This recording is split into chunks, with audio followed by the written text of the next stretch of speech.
Hey guys, real quick, I just want to talk about UFOs, Nephilim, Lucifer, and aliens. Are they real? Are they not? Are these UFO sightings some secret government program? Are they actual beings from outer space? Or is it something far more sinister? Um, get the Bible here fast. You know, uh, personally, I'm just gonna, right off the bat, I'm just gonna say it. I don't believe that they're aliens, Martians, or beings from outer space coming to visit or anything like that. I don't believe that. I don't believe any of those conspiracies. When I was younger, I did. I was all in. These are Martians or these are beings from a faraway galaxy from the 10th planet. I forgot the name, Nibiru or whatever, the 10th planet. In our solar system. Oh, they came with, they're doing experiments. I was all in. I was all in. Until I started getting into the Bible, until I started reading the Word and studying the Word, which I realized, oh no, that's deception. That's a lie. But what I do believe is that these UFO sightings are real in the sense that some of them are, I do believe, are government, part of these government programs, secret government programs. They're very highly advanced drones, but others are not. I believe that what people are seeing is real, but it's deception and it's demonic. It is demonic in nature. Um, I don't know if you guys, hopefully you guys do, remember when Satan was tempting Christ, and one of his temptations was that he showed him all the kingdoms of the world, in a snap. He showed him all the kingdoms in the world and told him all this could be yours if you just worship him, right? And obviously Christ, quoted Deuteronomy and didn't fall for the temptation, of course. But my point is, you see how Lucifer was able to show all the kingdoms of the world to Christ, but just in front of it. It's not like they flew around the world and they looked at every kingdom like this one could be yours, that one yours, blah blah blah. No, Christ was standing still, and Lucifer showed him all the kingdoms in front of him. If he could do that, how easy is it going to be to put a UFO in the sky? You know, with Moses, when Moses threw the staff and the staff turned into a snake, the magicians, which by the way, demonic, threw their staffs and their staffs turned into snake through the power of Satan. So if Satan could turn to wood into a serpent, and we see like there was these hearings in Congress, I believe last year. I forgot the guy's name, but he came out on Joe Rogan talking about UFOs. They're real. That they have found actual physical, biological, bodies or of aliens. Um, I believe this is what I believe, that fallen angels and Lucifer have that power to deceive and make some sort of mock body, mock flesh. And remember, one thing we all should be very careful is limiting Lucifer's power to whatever we think it is. We have no idea what's the limit of his power. We have no idea. The Bible is not clear on that. You know, so for people to say, "Oh, he can't do that," nonsense. We have no idea. What we do know is what the Bible shows, and he has done some crazy stuff. And if he could do that, it's not far fetched to believe that these biological bodies or the sightings are demonic in nature. Also, Nephilim. When we talk about, I don't know if you guys know what what a Nephilim is. So Nephilim is a hybrid between a fallen angel and a human. woman specifically, not a male, only with women. And in Genesis chapter 6, it talks about that how fallen angels mingled with women and created men of renown, heroes, giants. And these hybrids, there is a demonic thing. And when they die, their spirit, they're not going to heaven. Okay? Is they're demonic. So demons, oh, by the way, demons and fallen angels, not the same thing. Demons are derived, they come from fallen angels. That's what these Nephilim are. When they die, their spirits, what we see as demons. So, and all this actually really starts in the Garden of Eden, in a way.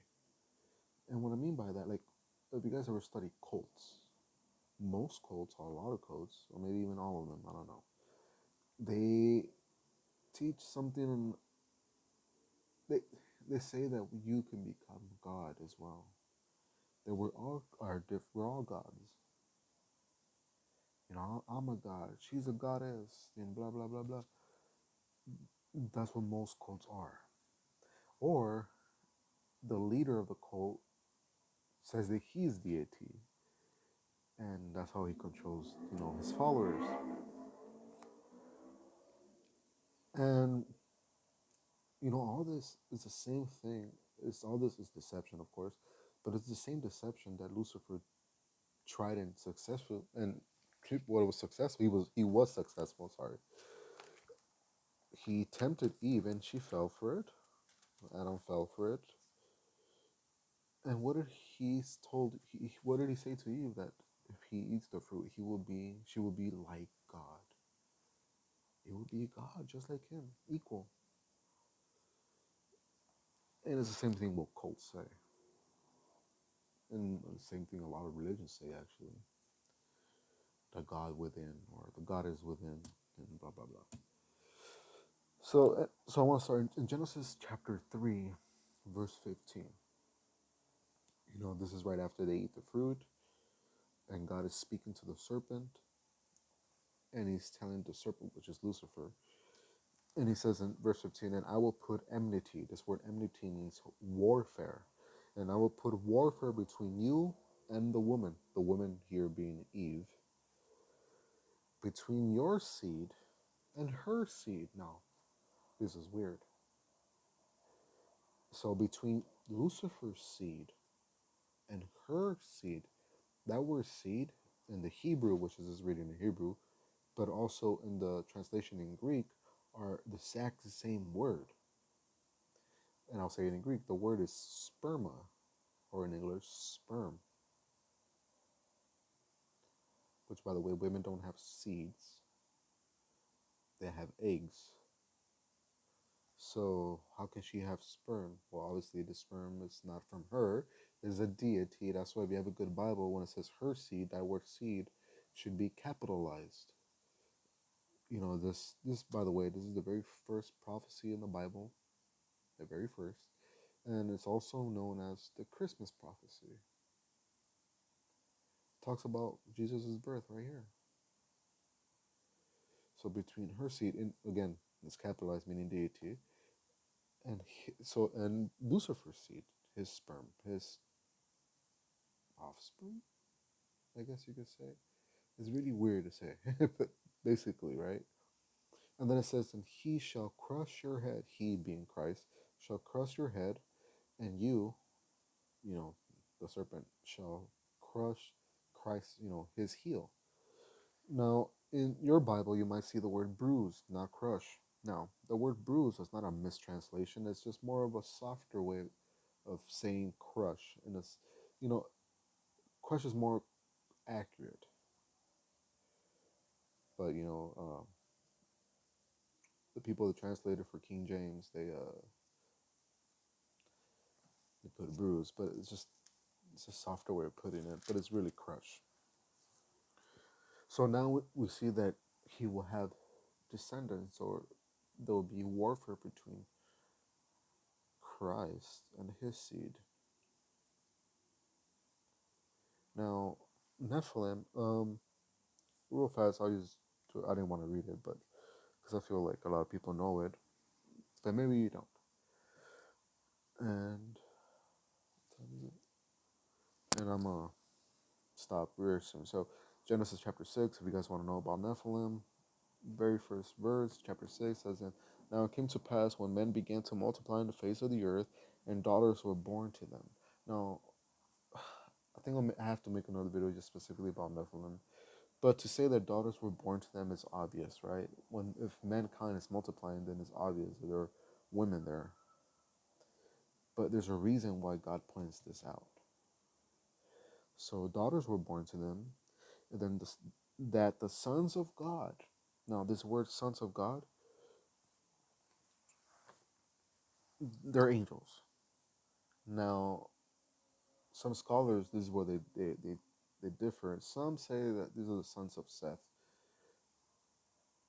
That it's not even an argument no more. So probably shouldn't even mention this. But others say that these sons of God were rulers or kings of from the ancient world that were possessed by fallen angels. And then the other scholars, which is where I land, is that these are just fallen angels. Now, technically, either way, whether there were rulers and kings that were possessed by fallen angels, or the fallen angels themselves presented themselves as human men, the outcome is the same. So if you believe either one, it's fine. It's really not a big deal, but the outcome is the same. Fallen angels mixed with females and created the Nephilim, which means giants, but also means the fallen ones. So it says that the sons of God, fallen angels, saw the daughters of men, that they were beautiful, and they took wives for themselves of all whom they chose. So they took wives, meaning the women didn't have a choice. No choice. They were just taken. And actually this word took in Hebrew, it actually insinuates violently took wives for themselves. And then it goes, and the Lord said, "My spirit shall not strive with man forever, for he is indeed flesh, and his days shall be 120 years." And then here it goes. And there were Nephilim, or giants, on the earth in those days, and also afterwards.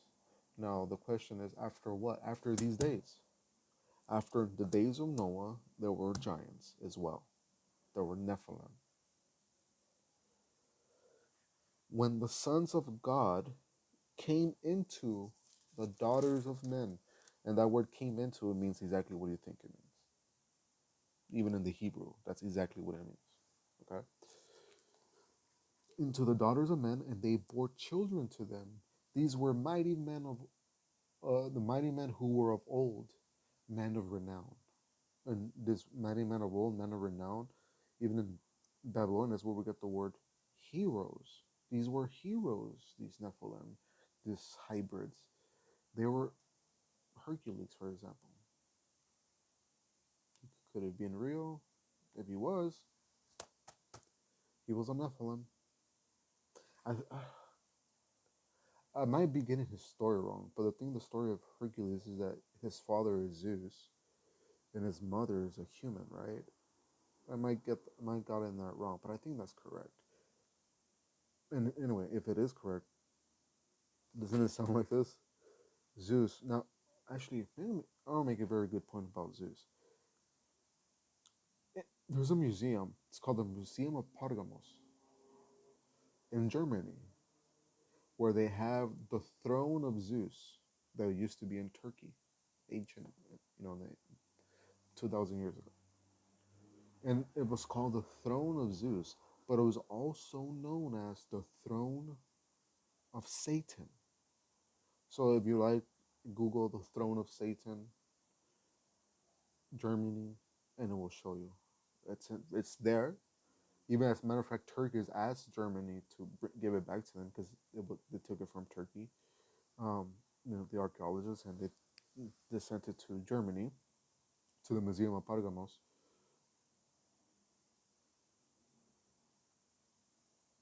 But yeah, so Zeus is Satan, by the way. See, all these ancient gods, they all come from the same place. Moloch, Baal, Ishtar, Zeus, Jupiter. All these gods, it's the same. It's the same thing, just different name, different culture. Everybody's worshiping the same gods, just having different names. And they're all fallen angel and demonic in origin. Except, of course, you know, Christ. So, yeah, so I'm going to stop right there and then do a part two to this UFO thing because there's actually so much. This is just the beginning of the Bible, by the way. There's so much here that speaks about that, in Jeremiah, Ezekiel, Daniel. You know what? I'm actually, and a lot of people do. You guys know this when Jesus says that in the last days will be like the days of Noah. People ask for a sign, but the only sign will be the sign of Jonah. Well, actually, that part he was talking about his resurrection, but um, he says that the last days will be like the days of Noah. And what happened during the days of Noah? Violence, evil, and angels mixing with humans. And in the book of Daniel, well, he's talking about the last days, and I will make this actually correlates with the Antichrist, but I won't get into that right now.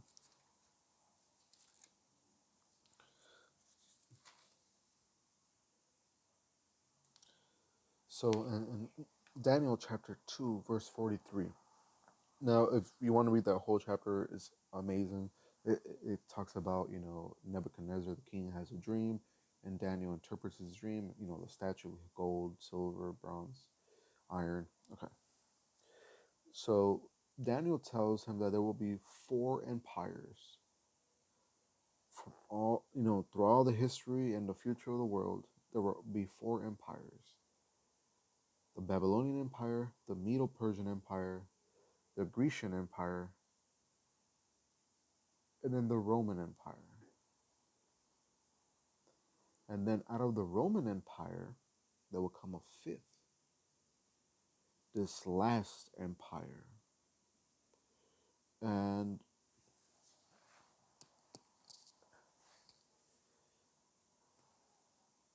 and so yeah, so this last empire, which if you go through it, through the whole chapter, it says the legs of iron. That's Rome, East and Western Rome, Eastern Rome and Western Rome. Obviously, I think the Western Rome was the base was in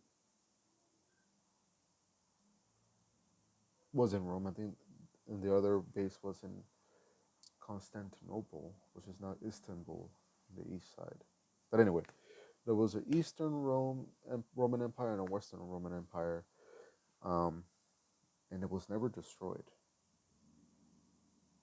By the way, and then it goes down to their feet. Now this is where I took too long, but hopefully you're still with me. This talking about Nephilim, about fallen angels in the future, whether it be now or still in our future. How that happened in the days of Noah, it will happen in our day. It says here, while it's going through the last kingdoms, and then in the last kingdoms before when Christ comes, it says in verse 43, and as I saw iron mixed with ceramic clay. Now, if you read the chapter, the feet are mixed with iron and clay. There's 10 toes, 10 kings. Okay? And these 10 kings are the last 10 rulers of the world when the Antichrist comes. And they will be partially weak and partially strong. So they will be together, but not like each other, I guess you could say as well. But just, it says, just as you saw this mixture of iron and clay, it says, they will mingle with the seed of men. Now, they, even in the context, is it sounds like a person or not to be honest, but it's fallen angels, just like in Genesis 6. And you're like, probably like, what do you mean? Well, it says they will mingle with the seed of men. So during this last empire, and it says just how you saw the mix between iron and clay, so using that as a metaphor or as an example, just how that mix, they, who are the they, obviously they are not human, because if they were human, there would be no reason to say that they will mingle with the seed of men. That phrase would be, it wouldn't even make sense if they were talking about humans. So obviously the they are not it's not a human, or they're not humans.